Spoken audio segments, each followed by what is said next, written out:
Hello students, welcome to online tutorial by Anumi and we are discussing chapter electrochemistry. In last lecture we have discussed about Kohlraasch law.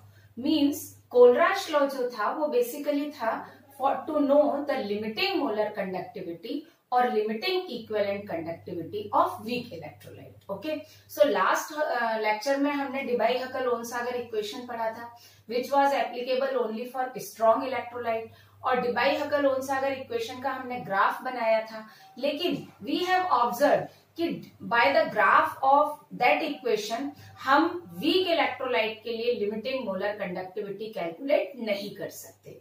So to calculate the limiting molar conductivity of weak electrolyte यहाँ पर कोलराश ने एक law propose किया. वो हमने law देखा था, पूरा समझा था. समराइज हम उसे बहुत जनरल लैंग्वेज में कर लें कि किसी भी आयन की for any of the ion limiting molar conductivity is constant whether it comes from strong electrolyte और from weak electrolyte. Means limiting molar conductivity किसी भी पर्टिकुलर आयन के लिए कांस्टेंट है, चाहे वो स्ट्रॉन्ग इलेक्ट्रोलाइट से है चाहे वो वीक इलेक्ट्रोलाइट से है. और सेकंड पॉइंट जो था कि limiting molar conductivity of an electrolyte is sum of limiting molar conductivity of all of its ions. Okay, तो उसी से हमने कोलराश लॉ भी दिखा था. हमने equivalent conductance, limiting equivalent conductance के टर्म में भी हमने लिखा था limiting equivalent conductance of weak electrolyte, और हमने मोलर कंडक्टेंस के टर्म्स में भी limiting molar conductance of weak electrolyte भी देखा था. In today's lecture we will discuss about applications of Kohlraasch law. Kohlraasch law mainly 5 points पर हम यूज करते हैं. First, calculation of limiting molar conductance और limiting equivalent conductance of weak electrolyte. Second, calculation of degree of dissociation of weak electrolyte alpha. Calculation of absolute ionic mobility. Absolute ionic mobility को हम mu naught से denote करते हैं. Okay, तो अभी हम इसको देखेंगे, है ना. तो absolute ionic mobility of particular ion, then calculation of KSP of sparingly soluble salt, and fifth number पर calculation of KW of water, water का ionic product.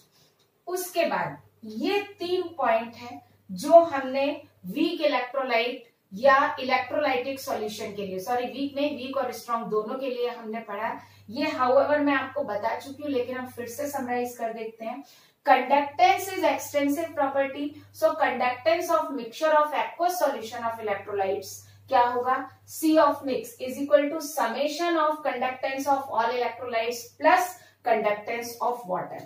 अब यहाँ पर हमको ये याद रखना है कि वाटर का जो कंडक्टेंस है उसको हम निग्लेक्ट कर चुके हैं. ये मैं आपको बता चुकी हूँ जब हम कंडक्टिविटी इन सॉल्यूशन पढ़ रहे थे. तो ये नेग्लिजिबल हो सकता है. क्यों? क्योंकि वाटर की कंडक्टेंस क्या होती है, बहुत कम होती है. सो जब तक हमको गिवन ना हो तो जनरली हम इसको क्वेश्चन में नेग्लिजिबल ही कंसीडर करते हैं. तो मैं यहाँ लिख देती हूँ, है ना, इट इज कंसीडर्ड नेग्लिजिबल. हम इसको कंसीडर नहीं करते. हाउएवर आपसे कोई पूछे तो आपको पता होना चाहिए कि टोटल कंडक्टेंस में वाटर की कंडक्टेंस ऐड होगी. फिर all electrolytes will be parallel between the electrodes. Electrode के बीच में जो इलेक्ट्रोलाइट होता है वो कैसा होता है, पैरेलल होता है. And kappa of mixture is also summation of kappa of electrolytes plus kappa of water. Again यहाँ पर वही टर्म आ गई कि इसको हम क्या कर देंगे, नेग्लिजिबल मान लेंगे. क्यों नेग्लिजिबल मान लेंगे? क्यों? क्योंकि इसकी वैल्यू बहुत कम होती है. तो you should know it.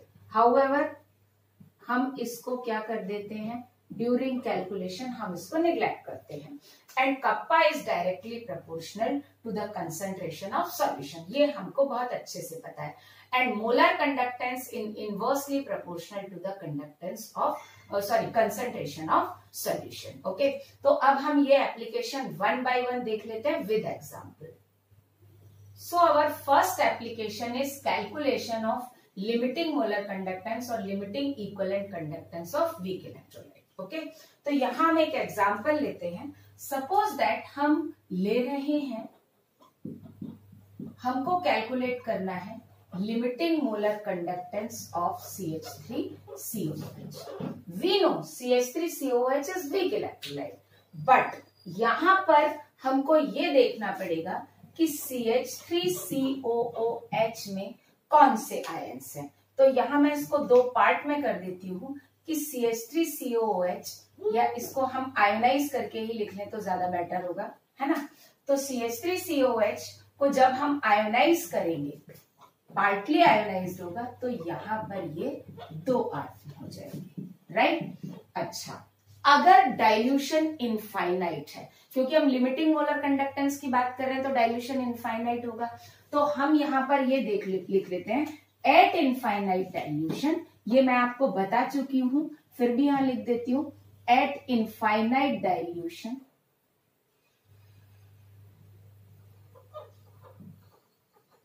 Alpha is nearly 1, या अल्फा हम क्या कंसीडर करते हैं, 1 कंसीडर करते हैं। ओके, अब हमको अगर इसका कंडक्टेंस निकालना है तो बहुत सिंपल सा कंसेप्ट है कि जो हमने कोलराश लॉ में पढ़ा था कि किसी भी इलेक्ट्रोलाइट का जो लिमिटिंग मोलर कंडक्टिविटी है वो क्या हो गई, limiting molar conductivity of acetate ion plus limiting molar conductivity of H plus ion, इन दोनों का सम होगा, राइट। अब हम ऐसे 2 इलेक्ट्रोलाइट ढूंढेंगे, स्ट्रॉन्ग इलेक्ट्रोलाइट, ओके, जिसमें एसीटेट आयन हो और जिसमें क्या हो, H प्लस आयन हो, ओके। तो हमारी नीड क्या है, हम एक ऐसा स्ट्रॉन्ग इलेक्ट्रोलाइट देखेंगे यहाँ पर, जो स्ट्रॉन्ग इलेक्ट्रोलाइट हमको क्या प्रोवाइड करे, एसीटेट आयन प्रोवाइड करे और H प्लस। तो टू नो दैट हमारा जो नेक्स्ट स्टेप है, हम एक ऐसा स्ट्रॉन्ग इलेक्ट्रोलाइट देखेंगे, separate 2 strong electrolyte, okay, one having acetate ion, एक में क्या हो, मैं यहां पर ऐसे लिख देती हूँ, 1 हैविंग एसीटेट आयन, मतलब एक में एसीटेट आयन हो, and other having H plus ion. Means एक इलेक्ट्रोलाइट नहीं लेंगे, हमको यहां पर कितने इलेक्ट्रोलाइट लगेंगे, यहां पर 2 strong electrolytes, right, 2 strong electrolyte, जिसमें एक में क्या हो, एसीटेट आयन हो और दूसरे में क्या हो, H प्लस आयन हो। तो हम देख लेते हैं, सपोज दैट हम एक एग्जांपल यहां पर लेते हैं कि CH3COONA, ये स्ट्रॉन्ग इलेक्ट्रोलाइट है, strong electrolyte with acetate ion, okay. अब एक और लेंगे जिसमें H प्लस आयन मिले, तो हम यहां पर क्या ले लेते हैं, सपोज दैट हम ले लेते हैं यहां पर HNO3, स्ट्रॉन्ग एसिड है ना, तो ये भी क्या हो गया, क्योंकि H प्लस का देने वाला स्ट्रॉन्ग इलेक्ट्रोलाइट तो एसिड ही होगा, तो यहां पर हमको क्या लेना पड़ेगा, एक स्ट्रॉन्ग एसिड लेना पड़ेगा, है ना। तो स्ट्रॉन्ग इलेक्ट्रोलाइट, या हम इसको स्ट्रॉन्ग एसिड भी बोल सकते हैं। मैं आपको बता चुकी हूँ ना कि जो H प्लस देगा स्ट्रॉन्ग इलेक्ट्रोलाइट वो तो डेफिनेटली एसिड ही होगा। तो स्ट्रॉन्ग इलेक्ट्रोलाइट क्या हो गया, विद H प्लस आयन। तो हमारा फर्स्ट स्टेप तो बिल्कुल क्लियर हो गया, हमको एक स्ट्रॉन्ग इलेक्ट्रोलाइट एसीटेट आयन के साथ मिल गया और एक किसके साथ मिल गया, H प्लस आयन के साथ।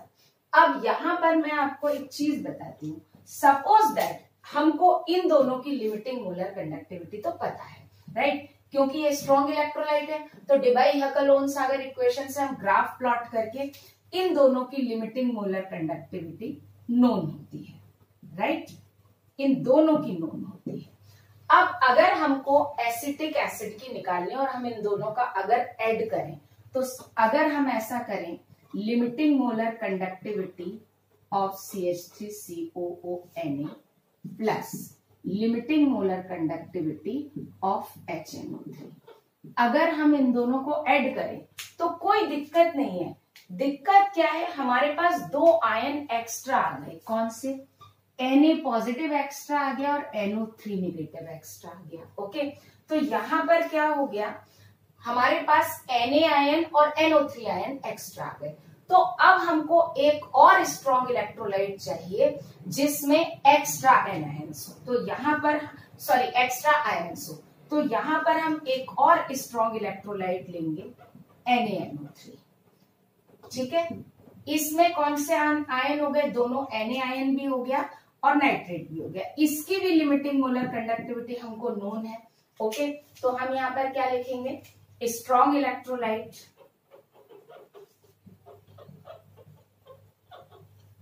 With Na positive and NO3 negative, ये दोनों आयन आ गए। ओके, अब आप शायद समझ ही गए होंगे क्योंकि ये एक्सटेंसिव प्रॉपर्टी है।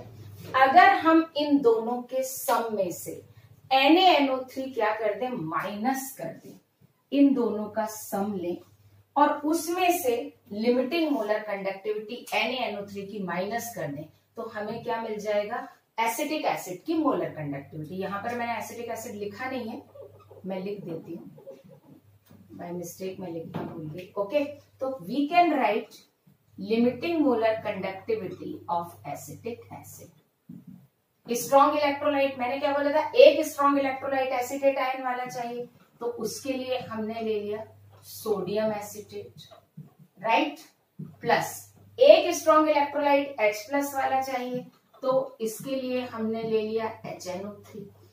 अब हमको एक इलेक्ट्रोलाइट और चाहिए जो हमारे एक्स्ट्रा आयंस को क्या कर दे, माइनस, हटा दे, तो इसमें से हम लिमिटिंग मोलर कंडक्टिविटी NaNO3 की क्या कर देंगे, माइनस कर देंगे। ओके, तो इन दोनों का, जिसमें ये दोनों आयन प्रेजेंट है, उनकी लिमिटिंग मोलर कंडक्टिविटी को ऐड करेंगे और जो आयन एक्स्ट्रा है उस इलेक्ट्रोलाइट की मोलर कंडक्टिविटी को हम उस क्या करेंगे, सम में से सब्सट्रैक्ट कर देंगे। So in this way we can calculate limiting molar conductance और limiting equivalent conductance of weak electrolyte. Now we will look at numerical regarding calculation of limiting molar conductivity of weak electrolyte. Okay, so the question is calculate limiting molar conductivity and limiting equivalent conductivity of NH4OH if limiting molar conductivity of BOOH twice is given, that is 525 ohm inverse centimeter square mole inverse. Limiting molar conductivity of BaCl2 that is given 280 ohm inverse centimeter square mole inverse, and limiting molar conductivity of NH4Cl that is 130 ohm inverse centimeter square mole inverse. Okay, तो इसका जो हम solution देखेंगे, सबसे पहले अगर हम limiting molar conductance निकाल लेंगे तो लिमिटिंग इक्विवेलेंट कंडक्टेंस निकल ही जाएगी, है ना। So before going to the solution हमको एक रिलेशन बिल्कुल क्लियर होना चाहिए, that limiting equivalent conductance is equal to limiting molar conductance by valency factor. Okay, and valency factor for NH4OH that is equals to 1। ये वाला point हमको बिल्कुल clear होना चाहिए, है ना। तो अगर हम लिमिटिंग मोलर कंडक्टेंस निकाल लेंगे तो लिमिटिंग इक्विवेलेंट कंडक्टेंस भी आ जाएगा। अब हम सॉल्व करते हैं, देखते हैं। देखो, अगर हमको NH4OH का लिमिटिंग मोलर कंडक्टेंस निकालना है, so limiting molar conductance of NH4OH, सबसे पहले हम फाइंड करेंगे ऐसा आयन जिसमें अमोनियम आयन हो। तो अमोनियम आयन किसमें है, NH4Cl में, फर्स्ट थिंग। अच्छा, एक चीज और, अमोनियम आयन हमको 1 मोल चाहिए और यहां पर भी 1 मोल चाहिए, so that will B limiting molar conductance of NH4Cl। Okay, plus अब हम वो स्ट्रॉन्ग इलेक्ट्रोलाइट देखेंगे जिसमें OH हो। OH है BOH ट्वाइस में, किसमें है, BOH ट्वाइस में। लेकिन एक प्रॉब्लम है, NH4OH के लिए हमको 1 मोल OH चाहिए और अगर हम BOH ट्वाइस का 1 मोल लेंगे तो OH के कितने मोल्स आ जाएंगे, 2 मोल्स आ जाएंगे, because 1 mole of BOH twice give 2 moles of hydroxide ion. But हमारी रिक्वायरमेंट कितनी है, 1 मोल, तो हम 1 मोल नहीं लेंगे, यहां पर हम इसका हाफ मोल लेंगे, तो half into limiting molar conductivity of BaOH twice, right. आ गया समझ में, हम उसका क्या लेंगे, हाफ लेंगे। इसको हाफ मोल लेने पर हमको बेरियम का हाफ मोल मिलेगा और हाइड्रोक्साइड आयन का 1 मोल मिलेगा। ये तो हमने जो आयन इसमें प्रेजेंट है उन दोनों की लिमिटिंग मोलर कंडक्टेंस को क्या कर दिया, ऐड कर दिया। अब जो एक्स्ट्रा आयन्स हैं उनकी कंडक्टेंस को हमें क्या करना है, सब्सट्रैक्ट करना है। तो एक्स्ट्रा आयन्स में हमारे पास क्या है, क्लोराइड आयन है, 1 मोल क्लोराइड आयन है हमारे पास and half mole barium ion है। तो ऐसा इलेक्ट्रोलाइट ये है जिसमें बेरियम आयन भी और क्लोराइड आयन है। इसमें से हम half mole of limiting molar conductivity of BaCl2 minus करेंगे। हाफ इसलिए किया क्योंकि जब हम इन दोनों को ऐड करेंगे then we will have 1 mole of chloride ion and half mole of barium ion. Half mole of barium ion plus 1 mole of chloride ion, तो दोनों मिलके क्या बनाएंगे, हाफ मोल ऑफ BaCl2। अब सिंपल है, वैल्यू पुट कर देते हैं, आंसर आ जाएगा। NH4Cl की लिमिटिंग मोलर कंडक्टेंस कितनी है, that is 130 plus BaOH twice की कितनी है, that is half into 525। Okay, और इसमें से हम माइनस कर देंगे 280। ओके, और जब हम इसको सॉल्व करेंगे then we will get limiting molar conductivity of ammonium hydroxide. So limiting molar conductivity of NH4OH that will be 252.5 ohm inverse centimetre square mole inverse. ये लिमिटिंग मोलर कंडक्टेंस, सॉरी मैंने यहाँ पे molar नहीं लिखा, मैं दोनों जगह करेक्शन कर देती हूँ, यहाँ पर भी मैंने मोलर नहीं लिखा था। ओके, ये आ गया लिमिटिंग मोलर कंडक्टेंस। अब हमको निकालना है लिमिटिंग इक्विवेलेंट कंडक्टेंस, राइट। यहाँ आ जाएगा मोल इनवर्स, क्लियर है ना। और यहां पर क्या रिलेशन है, equivalent conductance is equal to molar conductance divided by valency factor. लेकिन वैलेंसी फैक्टर NH4OH का कैसा है, सेम।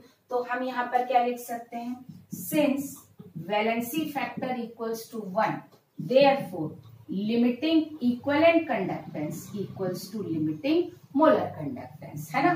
तो क्या आंसर हो जाएगा, therefore limiting equivalent conductance of NH4OH that will also be 252.5 ohm inverse, यहाँ पे मैं 1 लगाना भूल गई, centimetre square mole inverse. Okay, so it is calculation of limiting molar conductance and limiting equivalent conductance. Now our next application is calculation of degree of dissociation of weak electrolyte और alpha of weak electrolyte। जो degree of dissociation of weak electrolyte होता है alpha, basically it is ratio of molar conductance at given concentration upon limiting molar conductance. Okay, या हम इसको क्या लिख सकते हैं, alpha is equal to molar conductance at given concentration upon in molar conductance at infinite dilution. मैं आपको ये बता चुकी हूं कि हम लिमिटिंग मोलर कंडक्टेंस को लैम्डा नॉट और लैम्डा इंफिनिटी दोनों से डिनोट करते हैं। इन दोनों का जो रेशियो होगा that is known as degree of dissociation. Okay, clear. और एक इंपॉर्टेंट चीज कि जो लिमिटिंग मोलर कंडक्टिविटी है, ये हमको पता है, limiting molar conductivity is summation of limiting molar conductivity of ions of electrolyte, right. तो अगर हमको आयन, किसी भी इलेक्ट्रोलाइट की आयन की लिमिटिंग मोलर कंडक्टेंस गिवन है, तो उससे हम उस इलेक्ट्रोलाइट की लिमिटिंग मोलर कंडक्टेंस निकाल लेंगे। ओके, और जो limit molar conductance at particular concentration जो गिवन होता है, वो हमने फॉर्मूला पढ़ा था, हम उससे निकालते हैं। वो हमारा क्या होता है, lambda molar conductance at given concentration, या C लिख देती हूँ, that is kappa into 1000/C। तो ये दो चीजें आपको बहुत अच्छे से याद रखना है कि क्वेश्चन में आप लिमिटिंग मोलर कंडक्टेंस कैसे निकालेंगे और molar conductance at particular concentration कैसे निकालेंगे। Okay, it should be very clear. या तो ये डायरेक्ट गिवन होता है या हम इसको इनडायरेक्टली कैलकुलेट करके निकालते हैं। ओके, तो ये दोनों चीजें याद रखनी है।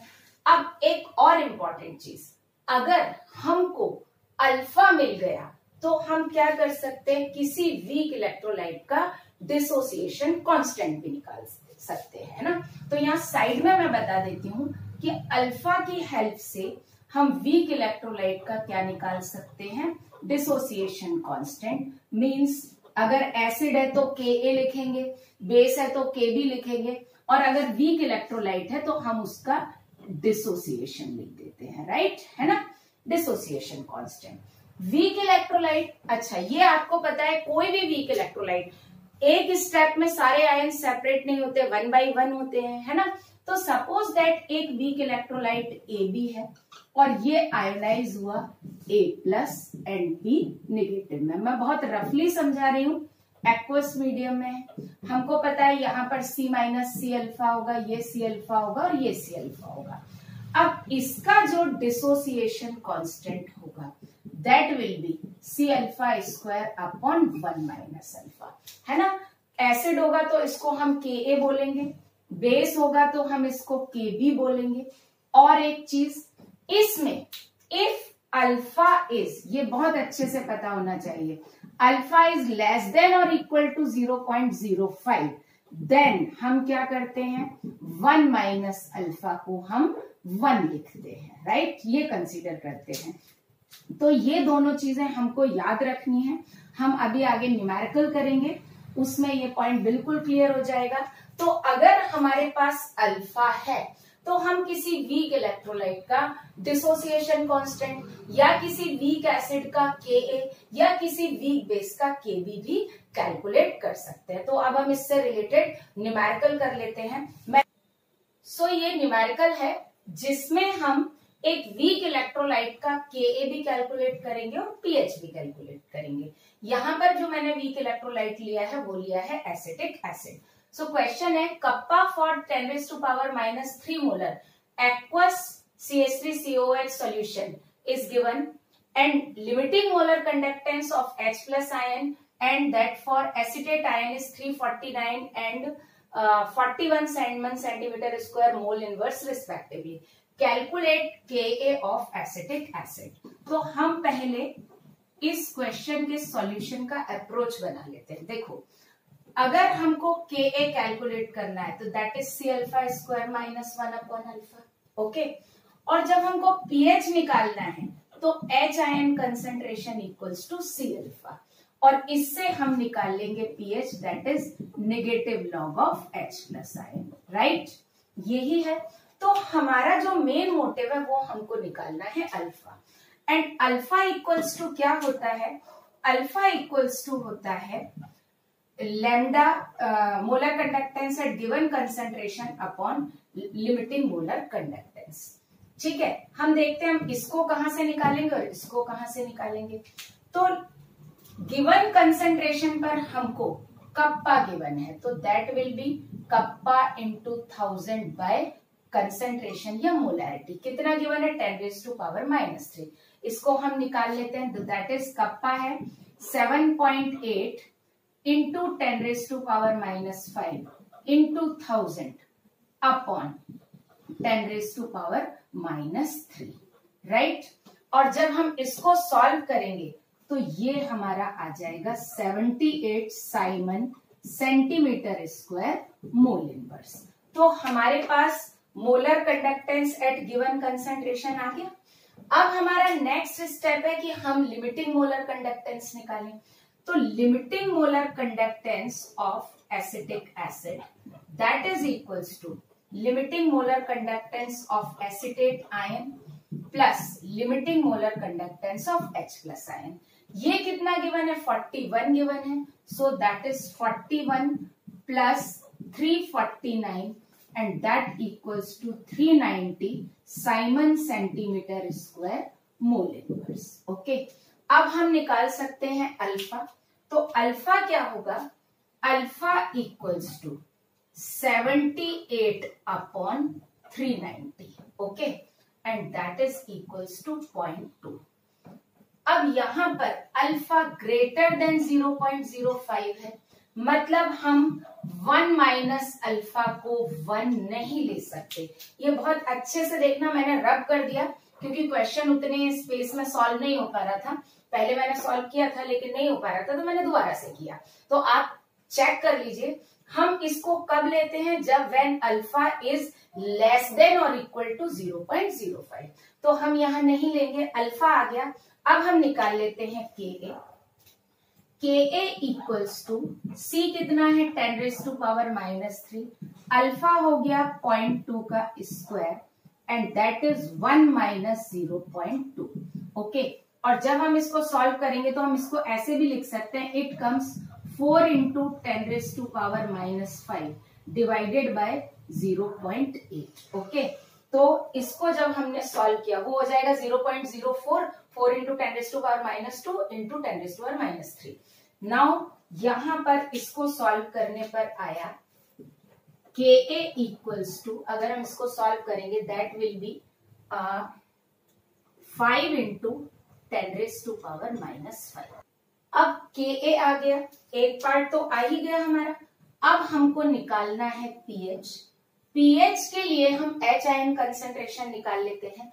सो H ion concentration equals to C. C कितना है 10⁻³ इंटू अल्फा कितना है 0.2। सो दैट विल बी कितना 2 इंटू 10⁻⁻4। इसके बाद का तो काम हमारा बहुत आसान है।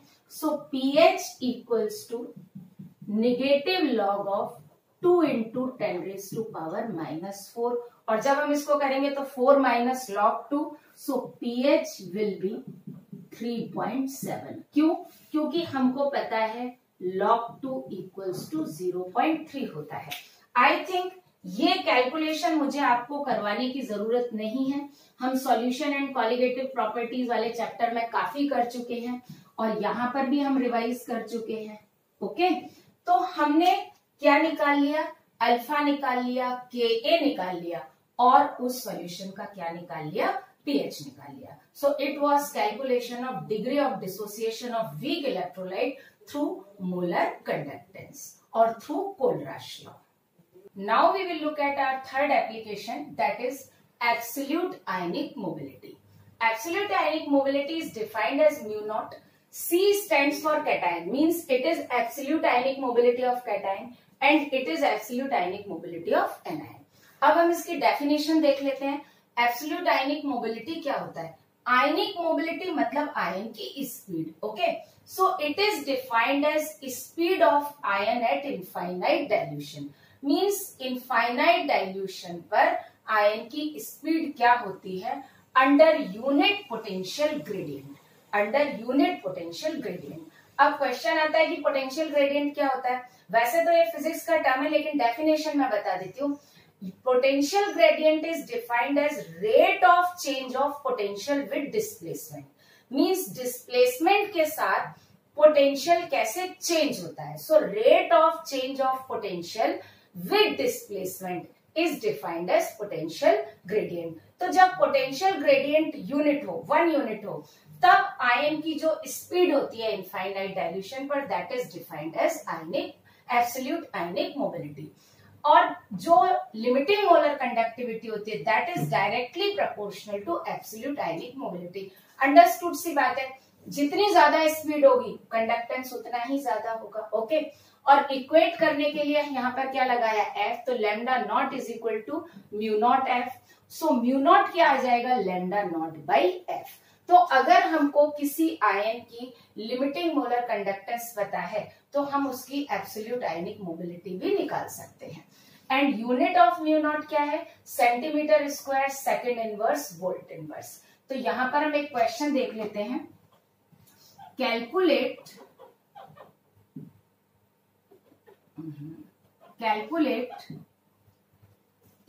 Absolute ionic mobility of potassium ion if lambda naught of K equals to 64 Om inverse centimetre square mole inverse. तो बहुत सिंपल सा कंसेप्ट है। अगर हमको म्यू नॉट निकालना होगा तो हम निकाल सकते हैं mu naught of K positive equals to lambda naught of K positive by F. Okay, और ये कितना हो गया 64 divided by 96500 and that comes 6.632 into 10⁻⁻⁴। और यूनिट इसकी क्या होगी, unit will be centimeter square second inverse and volt inverse. Okay, so it is absolute ionic mobility. Now our next application of Kohlraasch law is calculation of KSP of sparingly soluble salt. पहले हम KSP of sparingly soluble salt की बात कर लेते हैं। देखो, in aqueous solution, ये हम सबको पता है, हम आयनिक इक्विलिब्रियम में देख चुके हैं। In aqueous solution, right? Suppose that salt is of AX/BY type का। अगर AX/BY टाइप का सॉल्ट है तो उसका जो KSP होता है that is equals to X raise to power X, Y raise to power Y and S raise to power X plus Y। ये पॉइंट नंबर 1। दूसरा, इसमें जो हम सॉलिबिलिटी लिखते हैं, इस सॉलिबिलिटी की यूनिट हमको चाहिए किसमें, मोल पर लीटर में चाहिए। किसमें चाहिए, मोल पर लीटर में चाहिए। अगर हमको सॉलिबिलिटी मिल जाए तो हम KSP निकाल सकते हैं। अब हम कोलराश लॉ से कैसे निकाल सकते हैं, देखो हमको पता है लिमिटिंग मोलर कंडक्टिविटी क्या होती है। देखो, lambda naught m is equal to summation of lambda naught m of all ions, right, सारे आयंस का होता है पहला रिलेशन। और अगर हम मोलर कंडक्टेंस का रिलेशन निकालें तो कप्पा इंटू 1000 बाय क्या हो जाएगा, मोलैरिटी हो जाएगा। ओके, तो अभी हम इसको यहां से क्या करते हैं, रिलेट करते हैं। देखो, एक चीज याद रखनी है कि जब हम स्पैरिंगली सॉल्युबल सॉल्ट की बात कर रहे हैं तो स्पैरिंगली सॉल्युबल सॉल्ट मतलब वो कुछ पार्ट ही उसका उसमें आयोनाइज होगा, कंप्लीट सॉल्ट आयोनाइज नहीं होगा। तो यहां पर मैं आपको इसको फिगर से बता देती हूँ। सपोज दैट ये एक कंटेनर है और इस कंटेनर में मैंने क्या लिया, V वॉल्यूम या V लीटर H2O लिया, राइट, V लीटर H2O लिया और इसमें मैं डाल रही हूं AgCl का सपोज दैट 1 मोल। अब AgCl यहाँ कंप्लीट तो आयोनाइज होगा नहीं, है ना, तो कुछ AgCl यहाँ पर बॉटम में एज ए सॉलिड जाके क्या हो जाएगा, डिपॉजिट हो जाएगा। ओके, और कुछ AgCl क्या होगा, आयोनाइज हो जाएगा। सो सम of AgCl will present as Ag plus ion and Cl negative ion in solution।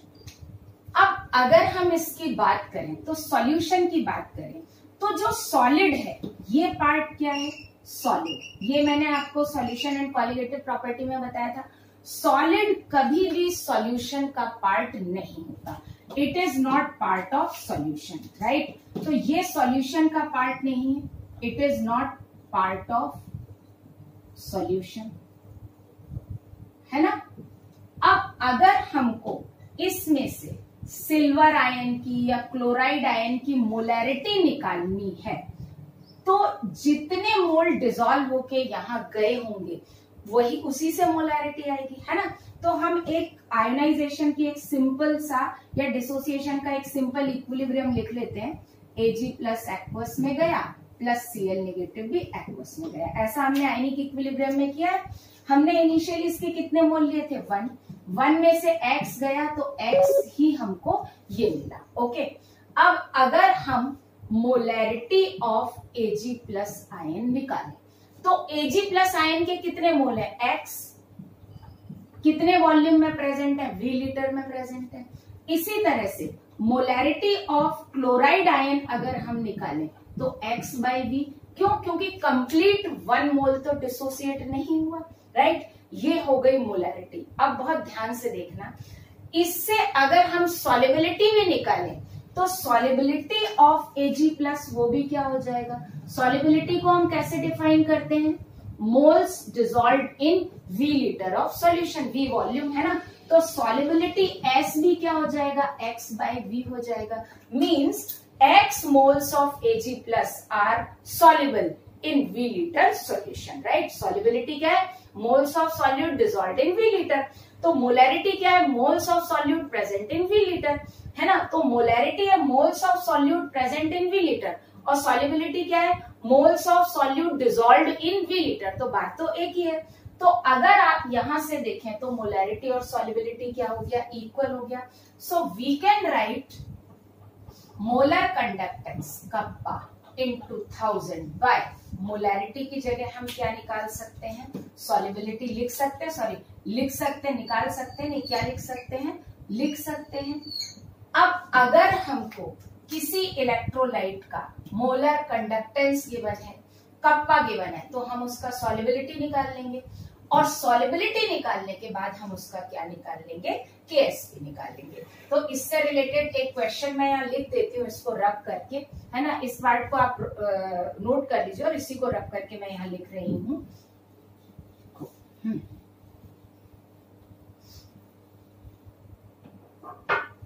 Question is that kappa for saturated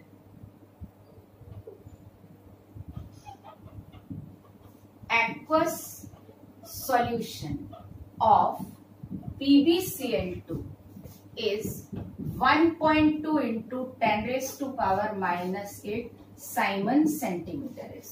ये हमको साइमन सेंटीमीटर इनवर्स ये कप्पा गिवन है. If molar conductance of, मैं वहीं से लिख देती हूँ, चलो आ जाएगा, है ना, molar conductance of PbCl2 is 200 Simon centimeter square mole inverse at same temperature. Calculate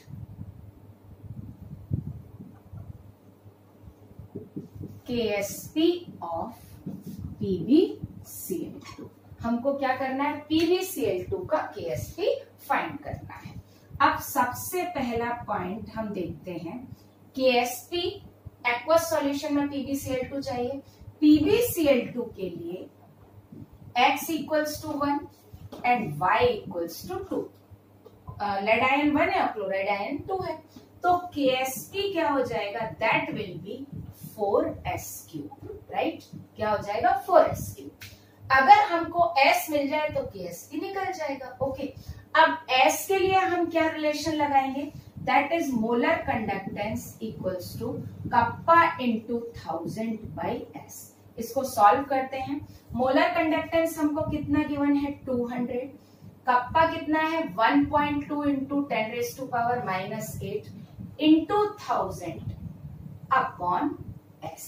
okay, जब हम इसको सॉल्व करेंगे तो यहां पर जो सॉलिबिलिटी आएगा that will B 6 into 10 raised to power minus 8 मोल पर क्यूबिक सेंटीमीटर. ये बहुत अच्छे से ध्यान रखना, इसकी यूनिट क्या आएगी, पर क्यूबिक सेंटीमीटर.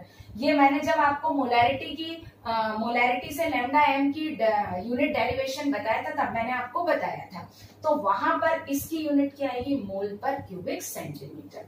लेकिन अब ऊपर देखिए मैंने आपको क्या लिखवाया है कि जब हम S और KSP कैलकुलेट करें तो S की यूनिट क्या होनी चाहिए, मोल पर लीटर.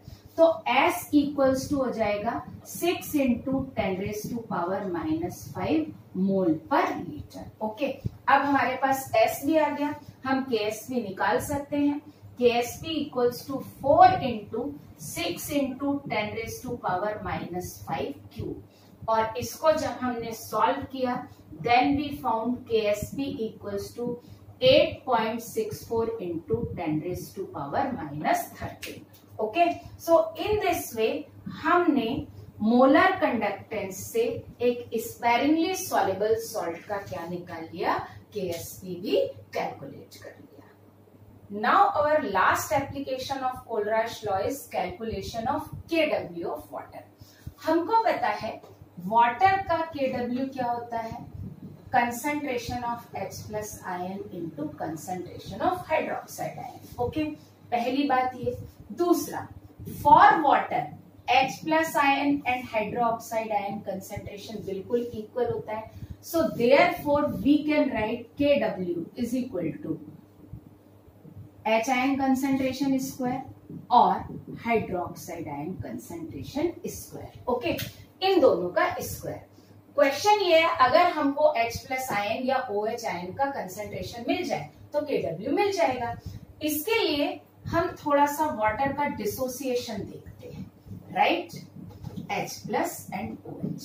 आप सबको पता है, सपोज दैट हम एट 25 डिग्री सेल्सियस अगर देख रहे हैं, ओके, तो अगर हमने ये कितना भी लिया, 1 लीटर लिया है, तो यहाँ पर हमको मिलता है 10⁻⁻7 और 10⁻⁻7. 1 लीटर में इतने ही मोल्स डिसोसिएट होते हैं. तो यहाँ पर अगर हम बोलें molarity of H plus ion, मतलब जिसको हम H प्लस आयन बोलते हैं, या मोलैरिटी, ये कितना हो जाएगा 10⁻⁻7 divided by 1. Okay, and OH भी कितना होगा, same as of OH ion. ये आप सबको पता है.